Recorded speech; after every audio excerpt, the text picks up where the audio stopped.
तो साथियों बहुत सारे लोग ऐसे हैं जो इस सेशन के अंदर मुझे पहली दफा सुन रहे होंगे, पहली दफा आए होंगे, नए ज्वाइन होंगे। तो थोड़ा सा मैं अपना परिचय आपको दे दूं, क्योंकि कई बार लोगों को लगता है कि सिस्टम के अंदर जो लोग आते हैं वो शायद ऐसा वहम होता है कई बार लोगों का, नए जुड़े लोगों का, इस बिजनेस में शायद बहुत अमीर लोग कामयाब हो सकते हैं, शायद बहुत पढ़े लिखे लोग कामयाब हो सकते हैं, शायद कोई विशेष गुण से संपन्न लोग ही इसमें कामयाब हो सकते हैं। तो मैं आपको इसलिए बताना चाहूंगा, कोई शेखी बगाड़ने के लिए नहीं, किसी प्रकार की आत्मश्लाघा के लिए नहीं, ये इसलिए बताना चाहूंगा, ये प्रूव करना चाहूंगा मैं आपके बीच में, ये सिद्ध करना चाहूंगा आपके बीच में कि यहाँ पर कामयाबी के लिए आपको किसी भी प्रकार की विशेष जो कोई डिग्री, डिप्लोमा, कोई पढ़ाई, हायर एजुकेशन, उसके बिना भी कामयाबी मिल सकती है। आप किसी पुअर फैमिली से हैं तो वहां भी उसको भी कामयाबी मिल सकती है। हर लेवल के इंसान यहाँ पर मैंने कामयाब होते देखे हैं। ये ऐसा शानदार सिस्टम है। मैं आपको थोड़ा सा अपने बारे में बता दूं साथियों। मेरा नाम सुनील शुक्रगुजार है और मैं रहने वाला पंजाब के बड़े प्यारे से शहर जिसका नाम है फिरोजपुर, वहां का मैं रहने वाला हूँ। बॉर्डर एरिया है हमारा, पाकिस्तान का बॉर्डर हमसे मात्र 10 से 12 किलोमीटर की दूरी पर है। बॉर्डर एरिया ना, जहाँ पर जिसको रूरल एरिया या पिछड़ा इलाका कह देते हैं ना, जहाँ पर कोई फैक्ट्रियां नहीं होती हैं, कोई बड़े काम धंधे रोजगार नहीं होते हैं, बैकवर्ड एरिया। तो उस प्रकार के एरिया से मैं बिलोंग करता हूँ, वहां पर मेरा जन्म हुआ। और साथियों, जन्म जो हुआ वो एक बहुत ही गरीब परिवार में हुआ। मेरे जो पिताजी हैं, वो एक स्वीपर थे, सफाई कर्मचारी थे, और दादाजी भी सफाई कर्मचारी थे। और जो हम जिस मकान में रहा करते थे वो एक सर्वेंट क्वार्टर था। जब दादाजी जॉब करते थे तो जो उनके ऑनर थे, समझ लो कि वहां पर आकर उन्होंने उनको एज ए सर्वेंट क्वार्टर उनको दे दिया कि वहां रहने के लिए। और पिछले कई सालों से, 50-60 साल से वहीं पर जीवन बीत गया। दादाजी खत्म हो गए, पिताजी ने पूरी नौकरी कर ली और मेरी उम्र भी इतनी हो गई, लेकिन हम लोग इतनी ताकत नहीं थी कि हम एक जमीन का टुकड़ा खरीद पाए और वहां पर भी हम अपना घर बना पाए खुद का। क्योंकि एक तो इनकम का सोर्स उसका बड़ा छोटा था, क्योंकि फोर्थ दर्जा जो कर्मचारी होते हैं उनकी इनकम कुछ ज्यादा बड़ी नहीं होती है। ये भी चैलेंज था, लेकिन उससे जो बड़ा भयंकर चैलेंज था, जो खतरनाक चैलेंज था, वो चैलेंज ये था कि गलती से, गलत संगत की वजह से जो मेरे पिताजी थे उनको ड्रिंक करने की, नशा करने की लत लग चुकी। और जिस घर में नशा एंटर कर जाता है, नशा प्रवेश कर जाता है साथियों, उस घर की दुर्दशा क्या होती है ये आप भली बातें जानते हैं। आपने देखा होगा अपने अगल बगल में, अपने रिश्तेदारी में, जब कोई परिवार का मुखी डूब जाता है नशे में, तो उस परिवार की दुर्दशा नर्क की जैसी हो जाती है। हम लोग छोटे हुआ करते थे, बचपन था, तो जब भी थोड़ा सा होश संभाला तो ये समझ लो कि पूरी तरह से हमारे घर में नर्क का माहौल था। नशा ही नशा था, बर्बादी थी, न खाने की कोई व्यवस्था प्रॉपर हुआ करती थी, न पहनने की व्यवस्था प्रॉपर हुआ करती थी।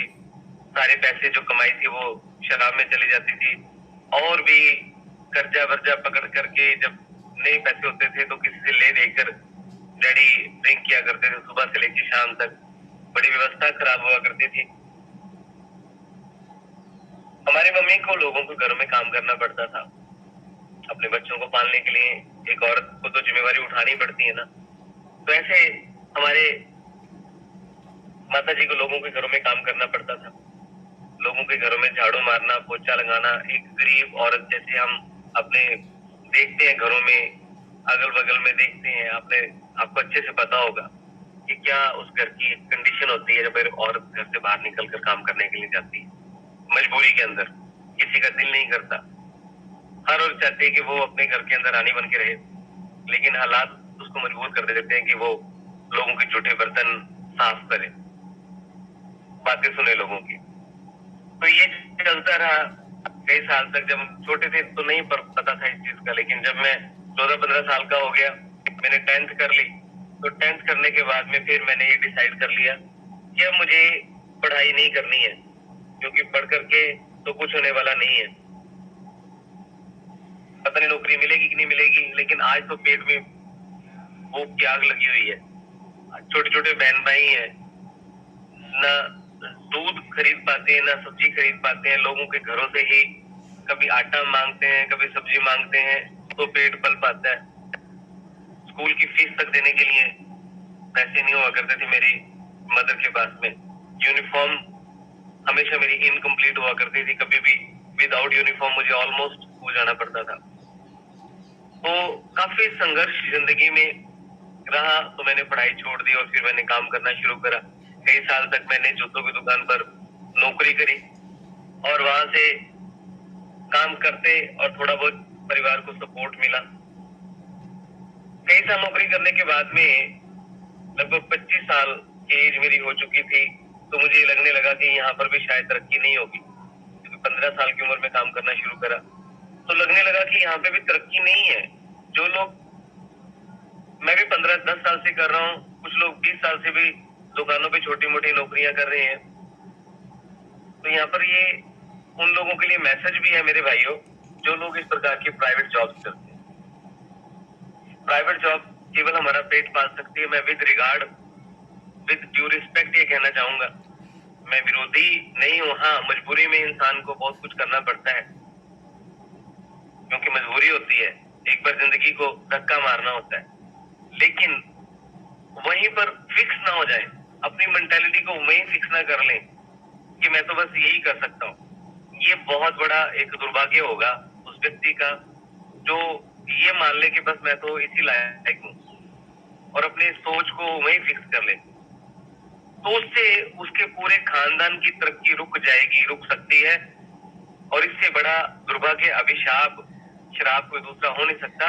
क्योंकि केवल आपकी लाइफ का सवाल नहीं है, सवाल आपके बच्चों की लाइफ का है, सवाल आपके बच्चों के भविष्य का है, सवाल आपकी आने वाली पुश्तों का, आने वाली पीढ़ियों का है। तो आपको जिंदगी में सोच को थोड़ा बड़ा करना चाहिए, थोड़ा अपनी हिम्मत और बढ़ानी चाहिए, हौसला और बढ़ाना चाहिए, थोड़ा बड़ा सोचना चाहिए। तो अगर बड़ा सोचता है ना कोई व्यक्ति, तो परमात्मा भी रास्ते दिखाता है।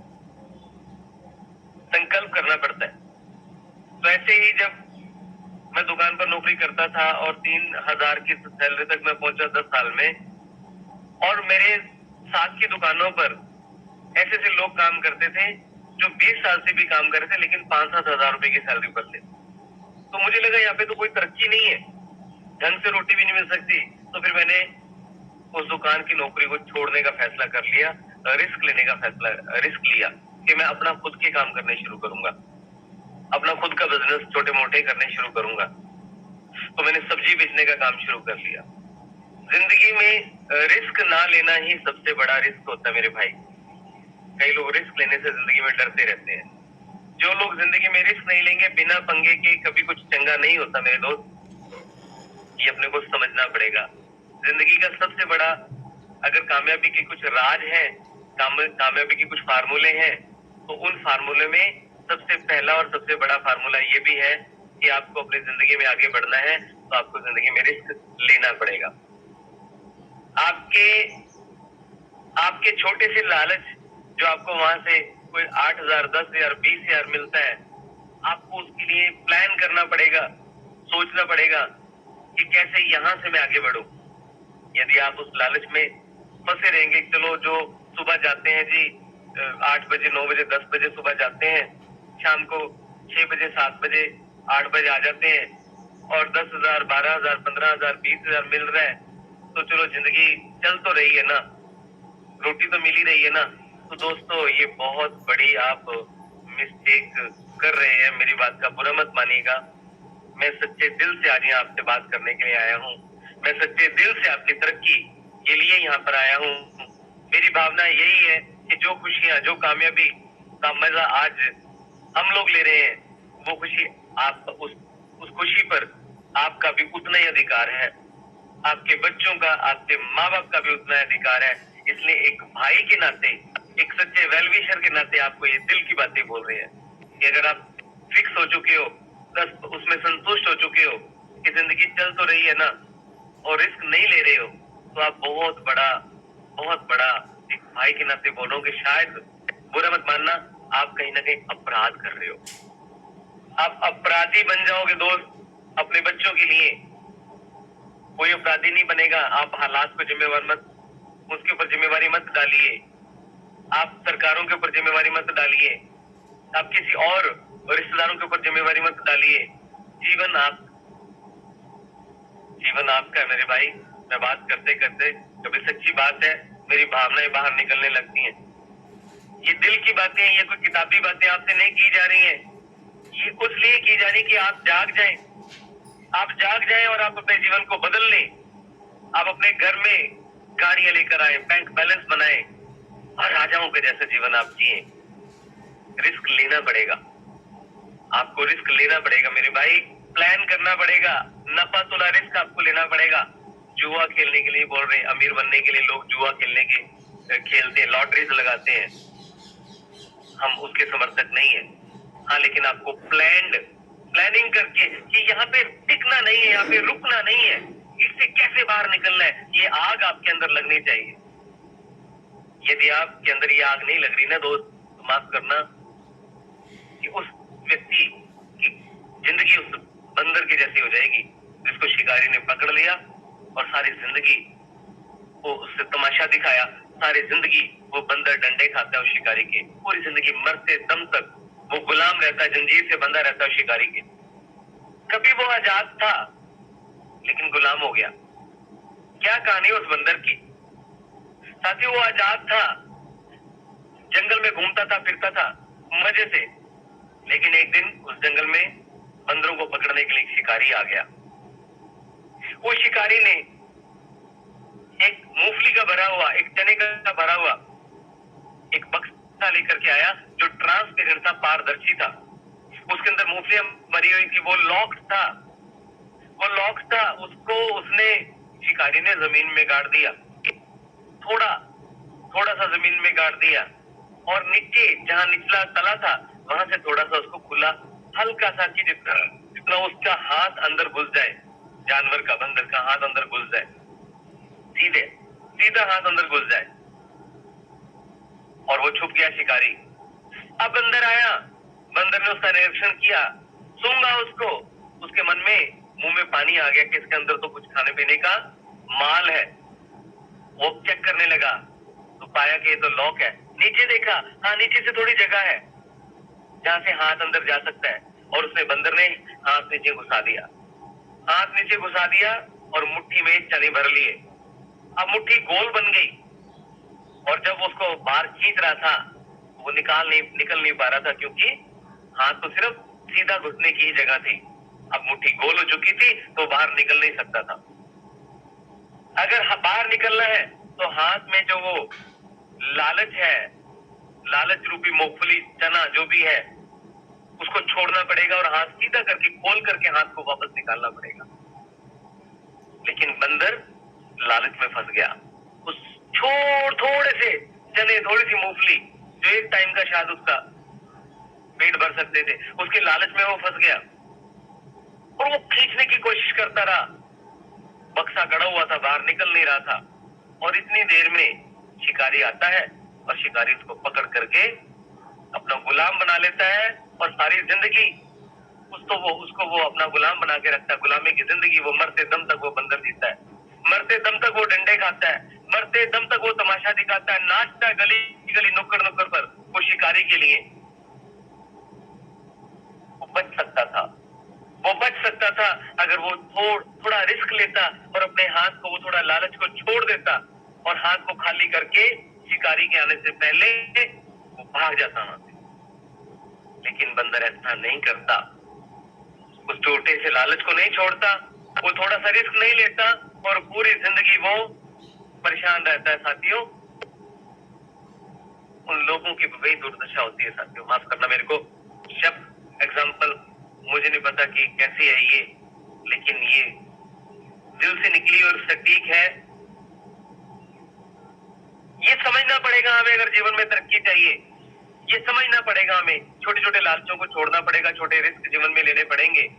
तो मैंने जीवन में रिस्क लेने शुरू करे, मैंने नौकरी को छोड़ दिया जहां से मुझे 3-3.5 हजार रुपए मिलता था, और मैंने जाकर के सब्जी बेचने का काम शुरू करा, दही बेचने का काम शुरू करा, एक से दूसरा काम, दूसरे से तीसरा काम, तीसरे से चौथा काम, बसों में चूर्ण बेचने का काम करा। लेकिन फिर भी तलाश जारी थी कि और कुछ ऐसा मिल जाए, और कुछ ऐसा मिल जाए, और कुछ ऐसा मिल जाए जहां से मैं अपने सपनों को पूरा कर सकूं, क्योंकि सपने बड़े थे ना। बात तो ये है, जीवन में तरक्की वो करेगा जिसके सपने बड़े होंगे साथियों, जो जिद्दी होगा, जो जीतने के लिए जिद करेगा। जिंदगी में तकलीफें बहुत देखी थी और सोच लिया था कि इस कहानी को बदलना है। पिछले कई पुश्तों से मेरे खानदान में कोई लखपति नहीं बना, कोई करोड़पति नहीं बना, कोई गाड़ी लेकर के नहीं आया। सभी ने ऑलमोस्ट सफाई कर्मचारी के रूप में पुश्ते बीत गई सफाइयां करते करते, लेकिन मैं अपनी कहानी को चेंज करूंगा। संकल्प में ताकत थी, आपको अपने संकल्प में ताकत लेके आनी पड़ेगी, आपको अपने संकल्प को मजबूत करना पड़ेगा।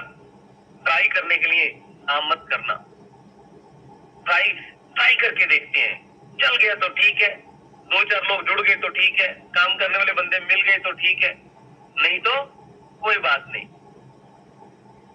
ऐसे जीवन में तरक्की नहीं मिल पाएगी, जिद करनी पड़ती है साथियों। मुझे याद आती है एक बहुत बड़े ओलंपियन की, ओलंपिक प्लेयर की। सर बात 1928 की है, जब 1928 में ओलंपिक होने थे, तो जर्मन का एक सिपाही, एक सोल्जर, जो कि एक लक्ष्य ले बैठा था, एक सपना देख बैठा था कि मुझे भी अपने देश के लिए निशानेबाजी में गोल्ड मेडल जीतना है। और इतनी उसने प्रैक्टिस करी, उसने पहले अपनी लोकल लेवल की चैंपियनशिप जीती, फिर डिस्ट्रिक्ट लेवल की जीती, फिर नेशनल लेवल की जीती, और उसका निशाना इतना धाकड़ था कि डन था, 100% डन था कि वो बंदा जीतेगा, चैंपियन बनेगा, ओलंपिक में गोल्ड लेके आएगा ही आएगा। लेकिन कुछ ऐसे हालात बदले कि युद्ध शुरू हो गए तो ओलंपिक्स को टाल दिया गया 4 साल के लिए। तो उसको बड़ा झटका लगा कि इतनी अच्छी तैयारी थी मेरी, ये मौका मेरे यहां से चूक गया। लेकिन कोई बात नहीं, 4 साल के बाद फिर ओलंपिक आने वाली थी, उसने अपनी प्रैक्टिस को और बढ़ाया, लेकिन उसके बाद में फिर 4 साल के बाद फिर उसको टाल दिया गया, और उसके बाद में 32 आ गया, अब 36 आ गया, फिर कुछ ऐसा हुआ कि फिर तीसरी दफा फिर टाल दिया गया, और उसके बाद में 40 आ गया, सन 1940 आ गया। 10 साल करीब बीत गए, अब उसकी उम्र भी ज्यादा हो चुकी थी, लेकिन ओलंपिक के लिए फिर भी वो तैयार था। लेकिन अचानक से उसके जीवन में एक ऐसी घटना घटी, क्योंकि वो शोल्डर था, सिपाही था, तो कुछ अभ्यास करते करते उसके हाथ में एक ग्रेनेड फट गया, और उसका राइट हैंड, जो कि उसका सबसे बड़ा हथियार था निशानेबाजी के लिए, वो उड़ गया, उसका हाथ उड़ गया। सर कितना बड़ा झटका होगा उस व्यक्ति के लिए जो सपना पाल के बैठा है कि मैं ओलंपिक में गोल्ड मेडल जीतूंगा, लेकिन उसका हाथ उड़ गया। हाथ अब वो एक बार तो टूट चुका था, लेकिन उसका सपना बहुत बड़ा था।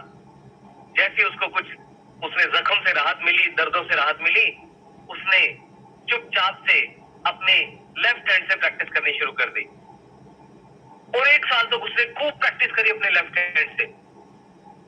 और उसके लोकल में एक चैंपियनशिप हो रही थी, वो वहां पहुंच गया, और लोगों ने उसको देखा, और देख करके उसकी बड़ी प्रशंसा करी कि देखिए इसको बोलते हैं स्पोर्ट्समैनशिप। ये व्यक्ति कितना प्यार करते हैं इस खेल से, आज पार्टिसिपेट नहीं कर सकता क्योंकि हाथ नहीं है, लेकिन फिर भी हौसला अफजाई करने के लिए यहाँ पर हम सब की ये आया है। तो उसने कहा सॉरी ब्रदर्स, मैं माफी चाहूंगा, मैं यहाँ पर आप सबकी हौसला अफजाई के लिए नहीं आया, आप सबसे कंपटीशन लड़ने के लिए आया हूँ। लोगों ने उसका मजाक उड़ाना शुरू करा कि ये कैसे प्रतियोगिता लड़ सकता है, इसका हाथ ही नहीं है। लेकिन सबके दांतों तले सबने उंगलियां दबा ली, सबकी आंखें फटी की फटी रहेगी जब उसने अपने दाहिने हाथ से, अपने लेफ्ट हैंड से निशानेबाजी शुरू करी। उसने सबको हरा दिया और वो भी उस गेम के अंदर नंबर 1 बना। वो छोटे लेवल की गेम थी और उसके बाद में फिर उसने ओलंपिक के लिए, जब ओलंपिक आए तो ओलंपिक के लिए उसने फिर से अपना नामांकन किया और ओलंपिक के अंदर भी दोस्तों उसने सबको हैरान कर दिया और उसने ओलंपिक के अंदर भी गोल्ड मेडल जीता।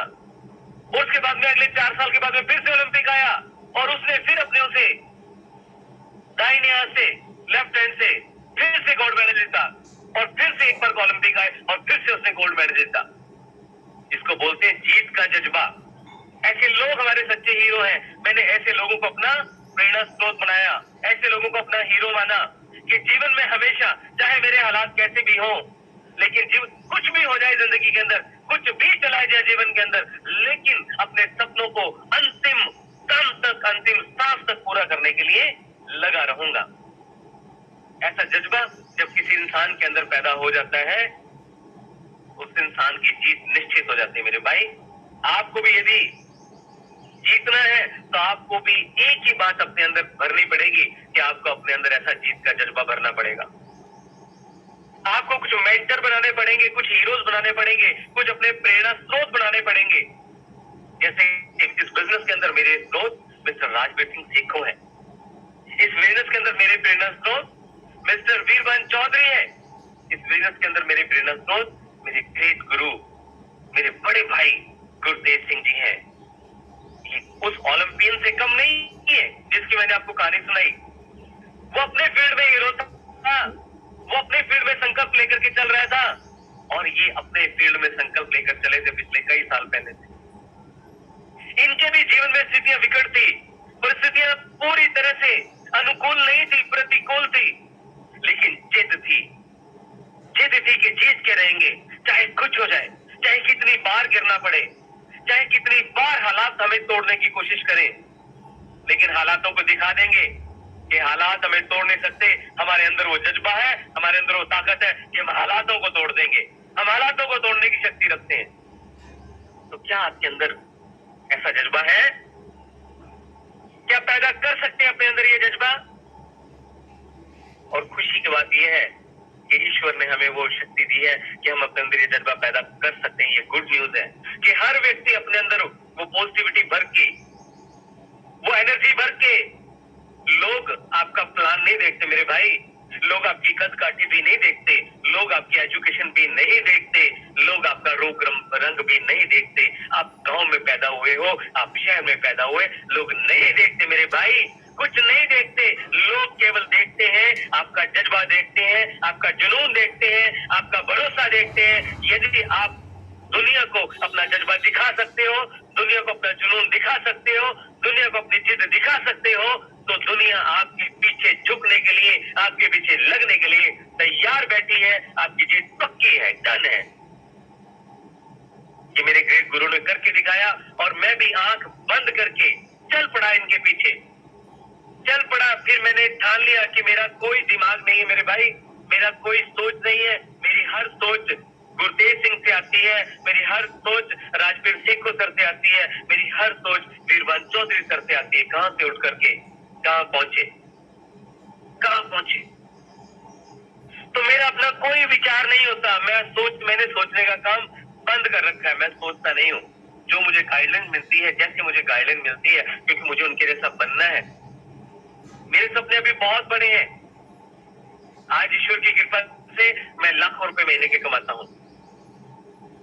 जो कभी लाखों रुपए महीना सोच से बड़ी बात थी। अरे जो आदमी 3,000 रुपए कमाता, फिर धीरे धीरे करके 8-10 से अब तक ही पहुंच पाया था।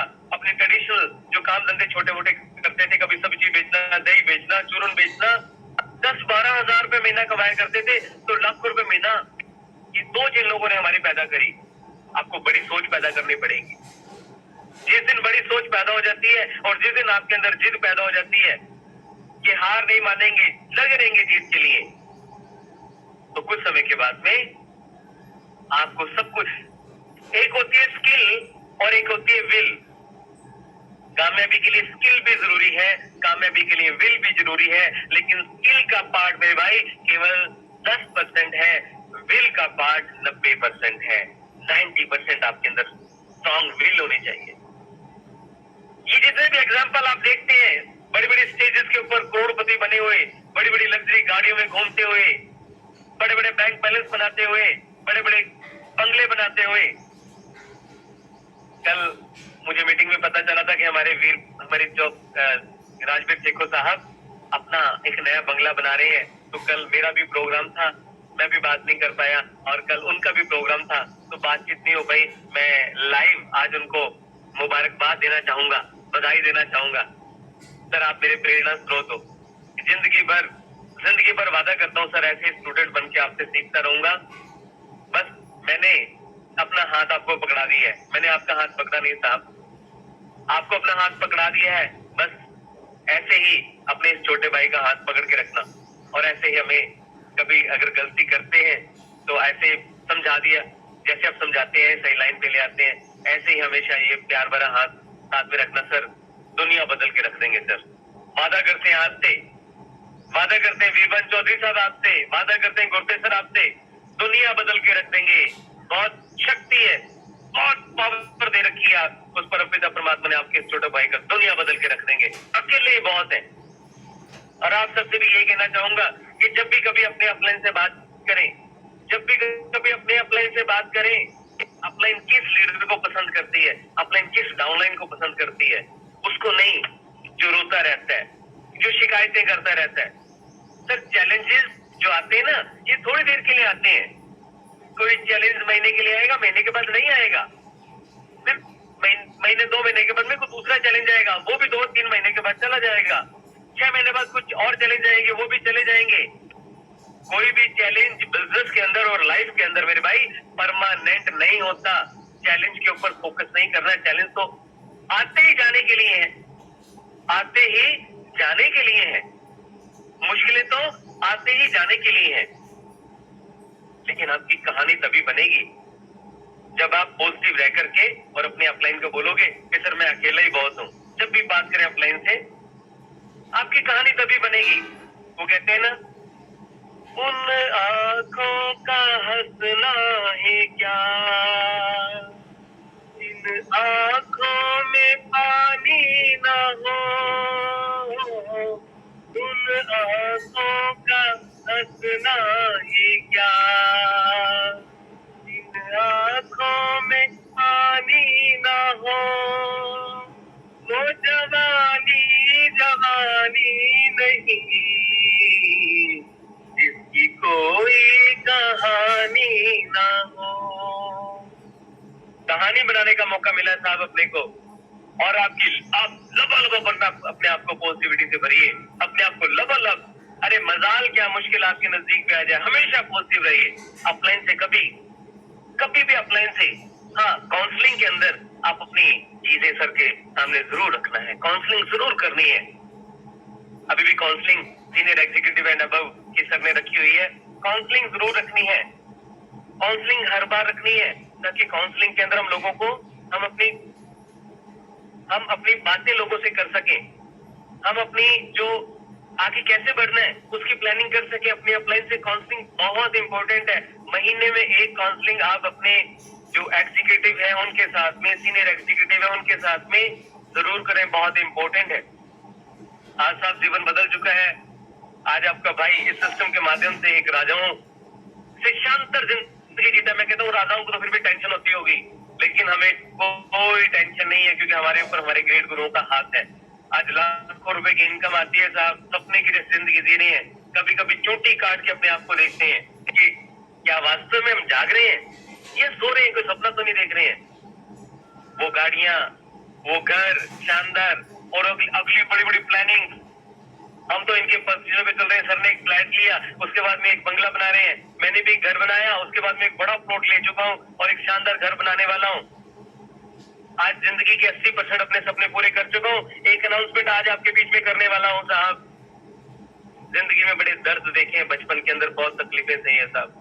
उस समय सोचा करता था कि शायद कोई आए मेरा हाथ पकड़ ले, कोई आए हमारे लिए भी कुछ करे, लेकिन शायद परमात्मा तपाना चाहता था, परमात्मा कठोर बनाना चाहता था, अंदर से मजबूत बनाना चाहता था, इसलिए उसने वो सब कठिनाइयां वो हमारे जीवन में डाली। और यदि आपके जीवन में भी कठिनाइयां हैं तो खुश होना चाहिए आपको।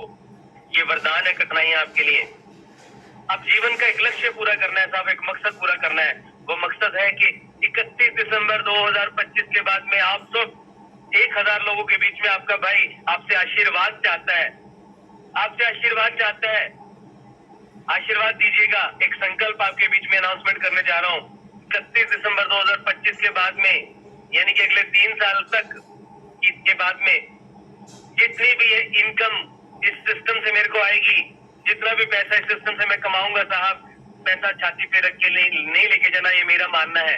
हो सकता है कुछ लोग सहमत हो ना हो तो माफ कीजिएगा, लेकिन ये मेरा मानना है कि पैसा छाती पे रख के नहीं लेके जाना, ये मकसद मुझे जुनून देता है, मुझे ताकत देता है, मुझे हिम्मत देता है कि 31 दिसंबर 2025 के बाद में जितनी भी इनकम इस सिस्टम से मुझे आएगी, परमात्मा ने मुझे प्रेरणा दी है, ईश्वर ने मुझे अंदर से मेरी आवाज आई है कि जितनी भी इनकम आएगी सब 90% पैसा चैरिटी के कामों में लगेगा, समाज सेवा के कामों में लगेगा, भलाई के कामों में लगेगा, गरीब बच्चों के पढ़ाने के लिए लगेगा, गरीब बच्चों के एजुकेशन के लिए लगेगा, गरीब लड़कों की शादी के लगेगा, पौधारोपण के लिए लगेगा, पानी को बचाने के लिए लगेगा, इस धरती को बढ़िया बनाने के लिए लगेगा, अपने पंजाब को नशे से बचाने के लिए, अपने देश को गरीबी बेरोजगारी से बचाने के लिए, जो अच्छे होनहार बच्चे हैं उनको आगे बढ़ाने के लिए लगेगा। ये जीवन का सपना है और आप सबके आशीर्वाद अगर मिलता, परमात्मा का आशीर्वाद साथ में है, ये करके दिखाना है साहब, ये करके दिखाना है, ये करके दिखाना है। रेडनेस वेलनेस हमारे लिए वो शानदार प्लेटफॉर्म बन चुका है,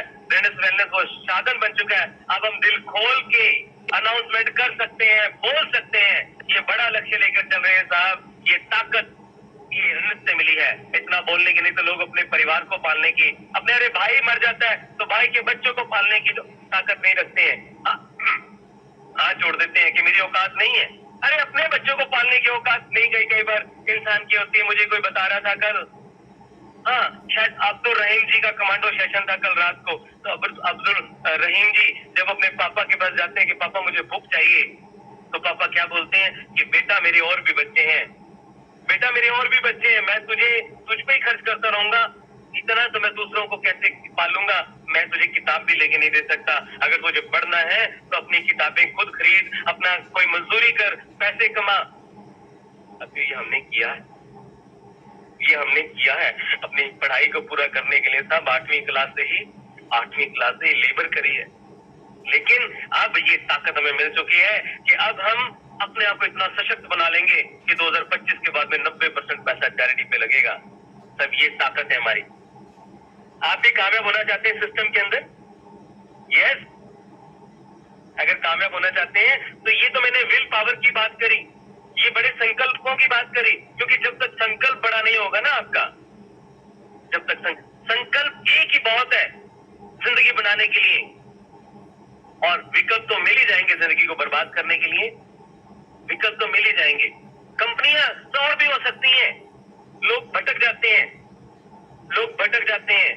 लोग थोड़ा सा आसान रास्ता खोजने की कोशिश करते हैं। और साहब मैं अपने एक्सपीरियंस से बता सकता हूँ कि इससे बढ़िया रास्ता, इससे बढ़िया अपलाइन, सभी को अपने अपलाइन बहुत प्यारे होते हैं साहब, लेकिन जैसी अपलाइन मुझे परमात्मा ने दी है ना साहब, मैं नतमस्तक हूँ, मैं ऋणी हूँ और मैं भाग्यशाली हूँ कि हम अचीवर ग्रुप के साथ में काम कर रहे हैं। जैसे प्लेटफॉर्म रेडर्स के रूप में हम काम कर रहे हैं, इससे बढ़िया प्लेटफॉर्म नहीं मिलेगा साहब। हमने देखा है, हम राजवीर शेखर सर की कहानी को जानते हैं कि कितने सारे प्लेटफॉर्म ट्राई करने के बाद में, कितनी सारी कंपनीज में मार खाने के बाद में, नुकसान उठाने के बाद में, आज तब जाके उनको 20 साल के बाद में ये शानदार प्लेटफॉर्म मिला, आज तब जाके वो रिकॉर्ड बन पाए हैं साहब। तो उन्होंने अपने 20 साल का बाद वीरू चौधरी साहब ने, वीरबान चौधरी साहब वीरू मिस्त्री से वीरबान चौधरी बना दिए इस रेडनेस वेलनेस ने, गुरतेज सर को चमका दिया इस प्लेटफॉर्म ने। तो आप दिमाग मत लगाइए, इससे बढ़िया प्लेटफॉर्म नहीं है। अपने संकल्प को मजबूत रखिए कि यही पेट्रोल निकलेगा सर, ये वो खदान है, यहीं से हीरे निकलने हैं। आज कंपनी की प्लानिंग बहुत बड़ी है, तो मन को टिका के रखिए, संकल्प एक कीजिए। सर माँ एक होती है, सर माँ एक होती है। स्वामी विवेकानंद अमेरिका में गए और लोगों ने पूछा कि सर आपकी वहां की सबसे बढ़िया नदी कौन सी है? हिंदुस्तान की सबसे बढ़िया नदी कौन सी बताइए आप? तो स्वामी विवेकानंद ने कहा कि साहब मेरे हिंदुस्तान की सबसे बढ़िया नदी जमुना है। उनका जवाब सुन के सब हैरान हो गए। उन्होंने कहा जमुना?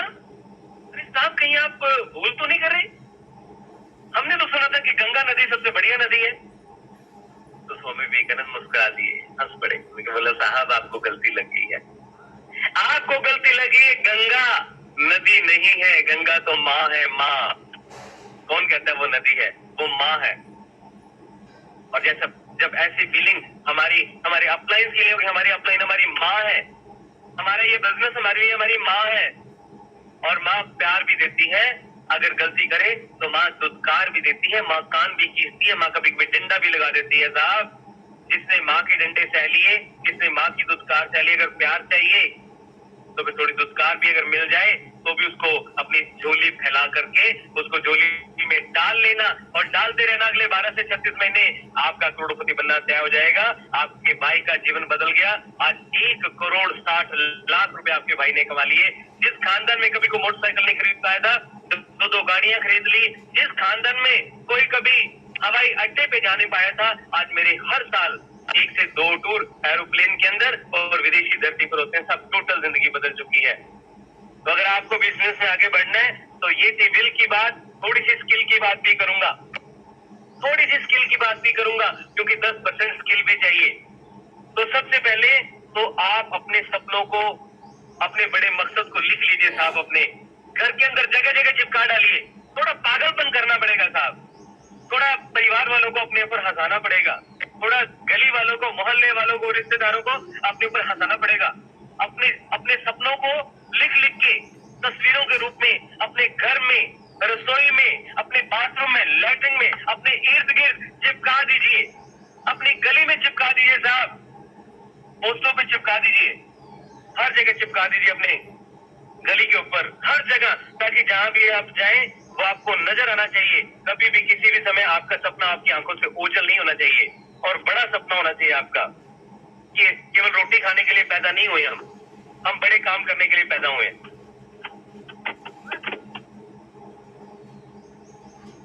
हम बड़े काम करने के लिए पैदा हुए हैं। सबसे पहले बड़े काम करने के लिए पैदा हुए हैं हम। तो अपने सपनों को लिखिए, अपने जीवन के बड़े लक्ष्य बनाइए जो आपको एनर्जी दें। उसके बाद में आपको रोज बुक्स पढ़नी है साहब, रोज आपको मीटिंग अटेंड करनी है। और जब तक आप कामयाब ना हो जाएं, तब तक आपको अपनी अपलाइन के द्वारा अटेंड करवाए कहे गए, प्रमोट किए गए सभी फंक्शन में आपको आना है। जो जो फंक्शन आपकी अपलाइन आपको प्रमोट करे। कई बार हमें अदर साइड से भी बहुत सारे मैसेजेस मिलते हैं फंक्शंस के बारे में, मीटिंग्स के बारे में। तो हमें केवल और केवल वो मीटिंग्स, वो बुक्स, वो फंक्शन में ही जाना है जो हमारी ग्रेट अपलाइन के माध्यम से हमें प्रमोट किए जाते हैं, और हमें जरूर जाना है। संकल्प कर लीजिए, जब तक आपको 1 लाख, 1.5 लाख, 2 लाख रुपए जो आपकी इनकम के लिए बहुत ज्यादा जरूरी है, तरक्की के लिए, वो एक टारगेट लीजिए कि जब तक इतने पैसे नहीं आ जाते तब तक संकल्प करना पड़ेगा, चाहे कुछ हो जाए, और इसको नंबर 1 पे रखना पड़ेगा आपको। ऐसा नहीं है कि मेरे घर साथ आ गई इस करके मैं मीटिंग से नहीं आ पाया, मेरी मच बीमार होगी इस करके मीटिंग से नहीं आ पाया जी, आज कहीं से बच्चे जी कोई बर्थडे पार्टी से इस करके नहीं आ पाया। तो आप जीवन में, मैं गारंटी लिख के दे सकता हूँ भाई, ऐसा बंदा जीवन में कभी बड़े काम नहीं कर पाएगा। वो बोल दे अपने बच्चों को कि मुझसे उम्मीद मत रखो, माफ करना भाई, कभी कभी मैं भावों का थोड़ा बोल जाता हूँ, लेकिन बोल देना अपने बच्चों के, मुझसे उम्मीद मत रखो।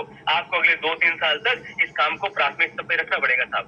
सचिन तेंदुलकर इसके लिए बना क्योंकि उसने क्रिकेट को प्राथमिकता पे रखा। अमिताभ बच्चन इसलिए बना क्योंकि उसने अपने अभिनय को, अपनी एक्टिंग को नंबर 1 पे रखा। आपको बुक्स को नंबर 1 पे रखना पड़ेगा, आपको टिप्स को नंबर 1 पे, अपने मीटिंग्स को नंबर 1 पे रखना पड़ेगा, आपको फंक्शंस पे नंबर 1 पे रखना पड़ेगा। आपको 100% प्रोडक्ट यूज करने हैं इस बिजनेस के अंदर। कई लोगों को प्रमोट करते हैं लेकिन खुद प्रोडक्ट को यूज नहीं करते हैं। पहले आपको प्रोडक्ट को खुद यूज करना पड़ेगा और फिर आप किसी को बोल सकते हैं। खोलिए डब्बियों को, खोलिए साबुन को, खोलिए पेस्ट को और अपने घर में खाना शुरू करिए। आपके घर में कोई दूसरा साबुन नहीं आना चाहिए, आपके घर में दूसरे को पेस्ट नहीं आनी चाहिए, आपके घर में कोई दूसरा हेल्थ का प्रोडक्ट नहीं आना चाहिए। हमारा इतना शानदार प्रोडक्ट है तो हमें इस प्रोडक्ट को यूज करना है। फिर लिस्ट बनाइए कि आप कामयाबी के लिए क्या क्या त्यागने के लिए तैयार है, आप कामयाबी के लिए क्या क्या छोड़ने के लिए तैयार है। आपको वो भी संकल्प करना पड़ेगा। और फिर लिस्ट बनाइए लोगों की, बड़ी सारी लिस्ट बनाइए। जितनी बड़ी लिस्ट बना लेंगे उतनी बड़ी आपकी कामयाबी आ जाएगी। और रोज अपनी लिस्ट को बढ़ाते जाइए। लोगों से दोस्ती करना सीखिए, प्यार से बात करना सीखिए, लोगों की तारीफ करना सीखिए। जब भी जाए कहीं रोज एक नया नंबर लेकर के आए, मार्केट में जाए, मेलों में जाए, कहीं अगर टाइम है आपके पास में, है ना, शुरुआती दौर में है, बस अड्डों पे जाए, कहीं भी आप जा रहे हैं तो वहां से 2 4 5 नंबर लेकर के आने हैं। ठीक है, इसके अलग से सेशन कई बार हमारे बहुत शानदार लीडर्स हैं, हमारे लाखन सर, बहुत मैं उनका फैन हूँ। अब नाम अगर किस किस का लूं, हमारे इतने शानदार शानदार लीडर्स आते हैं, मैं सभी का नाम नहीं ले सकता। उनके सेशंस मुझे बहुत अच्छे लगते हैं, एक एक टॉपिक पर आपको बताते हैं सारी बातें। इनवाइट करना सीखें, कॉन्टेक्ट करें उनसे। रोज कम से कम अगर आप फुल टाइम करते हैं तो 5 मीटिंग, 5 प्लान, जिसके अंदर आपके फॉलोअप भी आ गए और आपके नए प्लान भी आ गए। और अगर पार्ट टाइम में करते हैं तो कम से कम 2-3 मीटिंग आपको डेली की करनी है। फिर आपको लोगों को सही तरीके से शुरुआत करवानी है, ये बहुत इंपॉर्टेंट है। कई बार लोगों को जोड़ते चले जाते हैं लेकिन सही तरीके से शुरुआत नहीं करवा पाते हैं। आगे से आगे, आगा दौड़ पीछा जोड़ जिसको बोलते हैं, जिसको ज्वाइन करवा दिया उसका सही शुरुआत करवानी है। इसके लिए अलग से कभी टॉपिक लेंगे। और उसके बाद में लगातार अपनी अपलाइन के साथ में काउंसलिंग आपको करनी है, टाइम टू टाइम।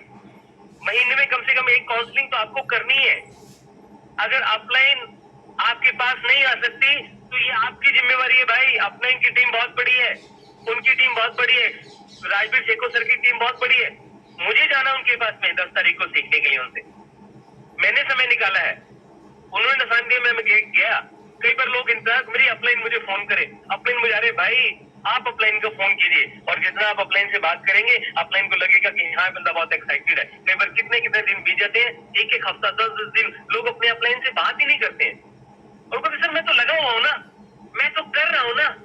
हाँ ठीक है, आप कर रहे हैं, आप लगे हुए, लेकिन अगर आप जल्दी कामयाब होना चाहते हैं तो भाई अगर रोज नहीं तो कम से कम दूसरे दिन आप अपने अपलाइन से जरूर बात कीजिए। अपने अपलाइन को जरूर, कम से कम अगर आपको लगता है कि अपलाइन बिजी है, अगर आपको लगता है, कई बार लोग यही सोच लेते हैं कि सर अपलाइन बहुत बिजी है तो मैं फोन नहीं करता, तो आप अपनी रिकॉर्डिंग जरूर डालिए। सर पिछले 2 दिन मैं यहाँ गया, वहां गया, ये मीटिंग करी, ये नया स्टेशन आया, ये नया लीडर आया, ठीक है सर आप थोड़ा सा गाइड कीजिए और मैं कैसे करूं। तो आप रिकॉर्डिंग तो डाल सकते हैं ना 1 मिनट की। तो जब आप रोज अपने अपलाइन को रिकॉर्डिंग डालेंगे, कभी कभी फोन करेंगे, तो अपलाइन को लगेगा यार ये बंदा बहुत सीरियस है। और अपलाइन तो ढूंढ रही है ऐसे लोगों को जो सीरियस हो। भीड़ को तो वो काम कर भी नहीं सकते, भीड़ के साथ में कुछ लोगों को कामयाब करना है तो वो खुद भी कामयाब है और आप भी कामयाब। तो काउंसलिंग करें लगातार, अकाउंटेबिलिटी रखें, अकाउंटेबिलिटी रखें, ईमानदारी रखें, पैसे को लेकर के ईमानदारी रखें। पैसा यदि आपके पास में आ गया ना तो उस पैसे को अपने पर्सनल यूज के लिए कभी भी इस्तेमाल मत करें। उस पैसे को रबड़ चढ़ा करके अलग रख दें जो टीम से पैसा आया। और अकाउंटेबिलिटी क्लोजिंग में भी रखें। कई बार हमारे पास में फंड आ जाते हैं, लोग पैसा दे देते हैं, 2 दिन बीत जाते हैं, 3 दिन बीत जाते हैं, 4 दिन बीत जाते हैं, उनकी बिलिंग नहीं होती, उनको मैसेज नहीं जाता, उनको बिल नहीं जाता। कई बार कई लोग तो भाई मेरे ऐसे भी हैं जो क्लोजिंग करते नहीं है, इकट्ठा कर लेते बिजनेस को, अगली बार करेंगे, अगली बार करेंगे। सर ये बहुत बड़ा लॉस होगा। इससे लॉस क्या होगा सर, आपकी टीम भी वही सीख जाएगी, टीम भी वही, क्योंकि बिजनेस डुप्लीकेशन का है। आप किसी बड़े रैंक के लिए मान लीजिए फाइट कर रहे हैं, आपका रीजनल होने वाला है, 14,000 सीसी मान के चलिए आपका मैच होने वाला है, लेकिन आज आप ये कर रहे हैं, आपका रैंक हो सकता है 500, आप अपना 500 के लिए 2 बोतलें मिल जाएंगी, 500 के लिए बिजनेस रोक लें। आपको 1000 होने वाला है, आप उसके लिए बिजनेस को रोक लें। आप बनना चाहते हैं एग्जीक्यूटिव, बनना चाहते हैं कि मैं बिजनेस रोक लूं, एग्जीक्यूटिव का बिजनेस डाल दूंगा।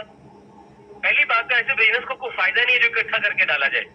दूसरी बात, डुप्लीकेशन गलत हो जाएगी। आपका रीजनल होने वाला हो, आपका कोई रिवार्ड, आपका कोई 6वां हफ्ता हो मान के चलो, 6वां वीक आपका कोई रिवार्ड क्लियर होने वाला हो और आपकी टीम ने आपको देखा बिजनेस रोकते और अब उन्होंने बिजनेस रोक लिया अपने 500 के लिए, अपनी 2 बोतलों के लिए, और आपका रिवार्ड रह गया, तो बहुत बड़ा लॉस है मेरे भाई। ये बिजनेस की एथिक्स के खिलाफ है। तो अकाउंटेबिलिटी रखें, किसी का पैसा यूज न करें, रेगुलर क्लोजिंग करें, डेली क्लोजिंग करें, रोज क्लोजिंग करें। पैसे आपके पास में आ गए, वॉलेट मंगवाएं और रोज क्लोजिंग करें। आप देखना कितना तेजी से आपका बिजनेस बढ़ेगा। और हमेशा लर्नेबल रहें, हमेशा अच्छी चीजें सीखते रहें। ये मत कहे कि अरे मैनू तो इतने साल हो गए नेटवर्किंग कंपनियां कर दिया, मैं तो पहले बढ़िया कंपनी की थी, मैं तो पहले बड़ा जानता। भाई अगर आप यहाँ आ चुके हैं तो बिल्कुल अपने आप को खाली करके आए, लर्निंग मोड में आए, सीखने के मोड में रहें, अच्छी चीजें सीखते रहें और अच्छी चीजें टीम को सिखाते रहें। आप जिंदगी में बहुत आगे बढ़ेंगे। मेरी दुआएं आप सबके साथ में है और मैंने जितना सीखा उतना मैंने आपको बता पाया। अभी सीख रहा हूँ, अभी स्टूडेंट हूँ। कोई बात अगर आपको खराब लगी हो तो हाथ जोड़ के माफी मांग लेता हूँ आपको, लेकिन मैंने जो बोला आपके आपकी तरक्की के लिए बोला, आपकी खुशहाली के लिए बोला, आपके भले के लिए बोला, ठीक है। और आप पैसे आगे बढ़े। टाइम हो चुका है और मैं अपने गुरुओं को धन्यवाद देता हुआ मैं अपनी लवली टीम जो आज मेरे साथ में काम कर रही है उन सबको बहुत सारा प्यार देते हुए, बहुत सारी दुआएं देते हुए अपनी टीम को कि आप सब आगे बढ़े। पूरी इंडिया के अंदर मेरी लवली टीम फैल रही है। योद्धा, एक एक योद्धा ऐसा शानदार परमात्मा ने मुझे दे रखा है कि बढ़ चढ़कर काम कर रहे हैं। रात दिन मेरी प्यारी टीम लगी हुई है और मैं अपनी प्यारी टीम से वादा करना चाहूंगा कि जो भी लीडर इन सब बातों को फॉलो करेगा, ये आपका भाई आपके लिए जान लगा देगा, आपके आगे बढ़ाने के लिए, आपको सपने को पूरा करने के लिए। और ऑल ओवर रेनिवेंस, पूरी रेनिवेंस मेरा परिवार है, पूरी कंपनी मेरा परिवार है और जहां भी आपको जरूरत पड़ेगी आपके लिए खड़े रहेंगे और आपके मार्ग को प्रशस्त करते रहेंगे। आपकी राहों के कांटे हम चुनते रहेंगे, आपके लिए सुगम राहें हम बनाते रहेंगे, ये वादा है। धन्यवाद। Thank you all of you, love you all of you. शुक्रिया, थैंक यू। शुक्रिया सर, शुक्रिया, बहुत बहुत आपका शुक्रिया। मजा आ गया सर आपकी